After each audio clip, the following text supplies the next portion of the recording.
एक तर नेता इतका गलिच्छ लेवलला जाऊन बोलला, एका मृत्यू झालेल्या व्यक्तीच्या कपाळावरचं लोणी घालतो, मग त्याला लायकी तरी आहे का त्या मंत्र्याची? त्यामुळे भाजपच्या खासदारांकडनं आम्ही अपेक्षा धरत नाही. आता मला अजून एक मुद्दा इथं मांडायचा आहे. राज्य लेवलला मर्यादा आहे लढायसाठी. सीआयडी काय काम करते अजूनपर्यंत आम्हाला तिथं कळलं नाही.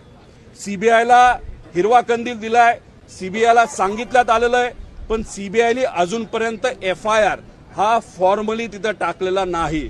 त्यामुळे त्या बाबतीत काय झालं हे आम्हाला तिथं कळालं नाही. त्यामुळे मी आमच्या पक्षातल्या खासदारांना या मीडियाच्या माध्यमातून, आणि आम्ही सुद्धा त्यांना सांगू, सुप्रियाताई सुद्धा तिथं बोलणार आहेत, डॉक्टर अमोल कोल्हे आणि सुप्रियाताई या बाबतीतला पुढाकार येणाऱ्या लोकसभेच्या अधिवेशनात 100% त्या ठिकाणी घेतील. मी उद्धव ठाकरे साहेबांच्या खासदारांना, उद्धव ठाकरे साहेबांना आणि संजय राऊत साहेबांना सुद्धा मी विनंती करतो की येणाऱ्या अधिवेशनामध्ये दिल्लीमध्ये अजितदादांचा मुद्दा हा सगळ्यात आधी सगळ्यात महत्वाचा असल्यामुळे मराठी माणूस आणि मराठी नेता, महाराष्ट्राचा एक नेता जर घातपात नाही तर घातामध्ये त्या ठिकाणी गेला असेल तर तो मुद्दा पहिल्यांदाच पार्लमेंटमध्ये घेतला गेला पाहिजे, यासाठी मी विनंती करतो. जे काँग्रेसचे खासदार आहेत त्यांना मी विनंती करतो, राहुल गांधीजी जे लीडर ऑफ ऑपोजिशन आहेत त्यांना विनंती करतो की तुम्ही सुद्धा हा मुद्दा तिथं घ्यावा. बीजेपीचे खासदार बोलतील याच्यावर मला शंका आहे, कारण का जेव्हा केव्हा मी प्रेस कॉन्फरन्सेस घेतलेत, जेव्हा केव्हा मी हे मुद्दे मांडलेत, तेव्हा महाराष्ट्राचे भाजपचे नेते हे माझ्या विरोधात बोललेले आहेत.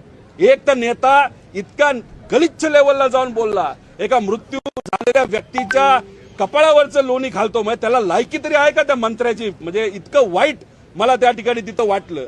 त्याच्याचबरोबर एक भोपळा फुटणार, अजून काय काय लोक बोलले. तुम्ही लोक बोलायचं बोला, तुमच्या या खालच्या लेवलच्या बोलण्यावर मला काही परिणाम होत नाही, आम्हाला परिणाम होत नाही. आम्ही आमच्या लेवलला त्या ठिकाणी लढणार. त्यामुळे भाजपच्या खासदारांकडनं आम्ही अपेक्षा धरत नाही. पण काही दिवसांपासून आपण जर बघितलं तर एकनाथ शिंदे साहेबांचे काही नेते मंत्री काही प्रमाणात या इन्व्हेस्टिगेशनच्या बाजूने सकारात्मक बोलत आहेत.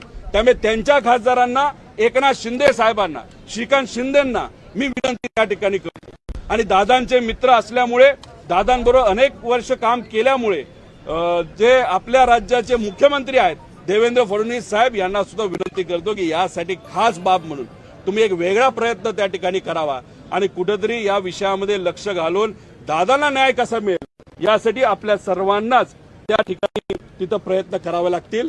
त्याच्याचबरोबर तृणमूल काँग्रेस पार्टीला सुद्धा आम्ही विनंती करणार आहोत, कारण त्यांनी सगळ्यात पहिल्यांदा हा मुद्दा तिथं घेतला, पण दुसऱ्या दिवशीच तिथं अंतविधी असल्यामुळे लाखो लोक तिथं येणार असल्यामुळे पवार साहेबांनी स्टेटमेंट देत असताना तिथल्या लाखो लोकांच्या सेफ्टीसाठी